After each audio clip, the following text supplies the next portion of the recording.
नमस्कार दोस्तों, स्वागत है आपका मेरे चैनल पे। दोस्तों, जैसा कि आप जानते हैं कि हमारा पड़ोसी देश पाकिस्तान टेररिज्म फैलाता है और इसी वजह से वह फाइनेंशियल एक्शन टास्क फोर्स यानी FATF की ग्रे लिस्ट के अंदर है और कभी भी वह ब्लैक लिस्ट के अंदर आ सकता है। इसीलिए उसने दिखावा करते हुए अभी एक लिस्ट भी जारी की है जिसके अंदर बहुत से आतंकवादियों के नाम है और अब इन्हें कहा जा रहा है कि जेल में डाला जाएगा या फिर ये पाकिस्तान के अंदर है, इनके अकाउंट ब्लॉक करे जा रहे हैं। ये तो वह दिखावे के लिए कर रहा है, लेकिन अभी पाकिस्तान के प्राइम मिनिस्टर इमरान खान ने एक इंटरव्यू दिया प्राइवेट चैनल को, जहां उन्होंने बताया कि अगर FATF की वजह से पाकिस्तान ब्लैक लिस्ट हो गया तो वह पूरी तरह से बर्बाद हो जाएंगे। और कैसे उन्होंने ये सारी चीजें बताई, आज हम इसी के ऊपर डिस्कस करेंगे। चलिए दोस्तों, शुरू करते हैं। तो दोस्तों, उन्होंने बताया कि अगर FATF ने उन्हें ब्लैक लिस्ट कर दिया तो उनकी इकोनॉमी पूरी तरह से तबाह हो जाएगी, यहाँ पर नौकरियों के लाले पड़ जाएंगे, सभी की नौकरियां चली जाएंगी और इसके अलावा हमारा ईरान की तरह से हाल हो जाएगा और हमें कोई भी इंटरनेशनल फाइनेंशियल इंस्टीट्यूशन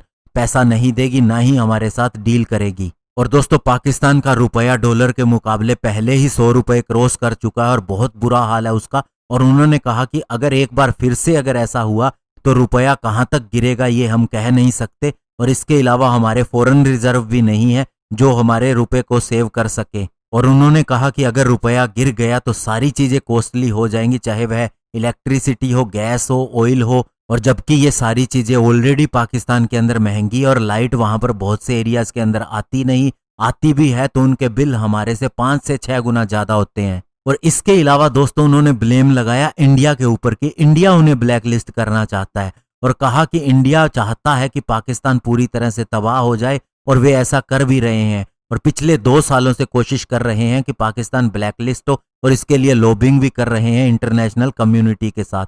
लेकिन दोस्तों, उन्हें अपना हाल नहीं दिखता कि वे किस तरह से टेररिज्म फैला रहे हैं और पैसा किस तरह से लगा रहे हैं उस तरफ, और जबकि उन्हें ध्यान देना चाहिए अपनी कंट्री की इकोनॉमी के ऊपर।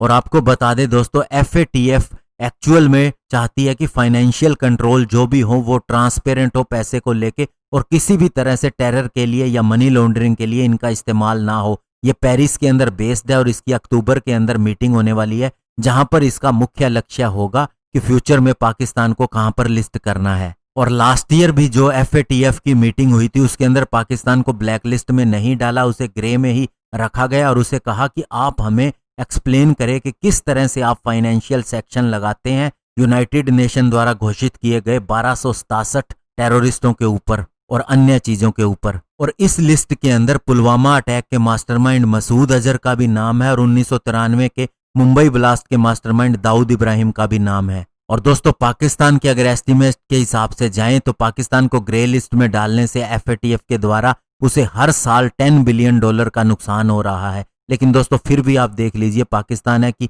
बिल्कुल भी टेररिज्म फैलाने से पीछे नहीं हटता और उसकी जनता की हालत इतनी बुरी है कि आप सोच भी नहीं सकते। वहां पर हर चीज कॉस्टली है, मोबाइल रिचार्ज से लेके टोल टैक्स से लेके, और इसके अलावा अगर आप इलेक्ट्रिसिटी के बिल की बात करें तो सभी चीजें इंडिया से डबल ट्रिपल प्राइस के ऊपर है और लाइट वहां पर आती भी नहीं है। तो आप देख सकते हैं कि वहां के लोगों का क्या हाल होगा। और इसके बावजूद भी वे ये नहीं कहते कि हम टेररिज्म के ऊपर ध्यान दे रहे हैं और उसको ऊपर हम एक्शन ले रहे हैं और इससे पीछे हट रहे हैं, बल्कि वे ये कह रहे हैं कि ऐसा होने पर हमारा क्या हाल होगा। तो ये दोस्तों पाकिस्तान का हाल है। धन्यवाद। जय हिंद।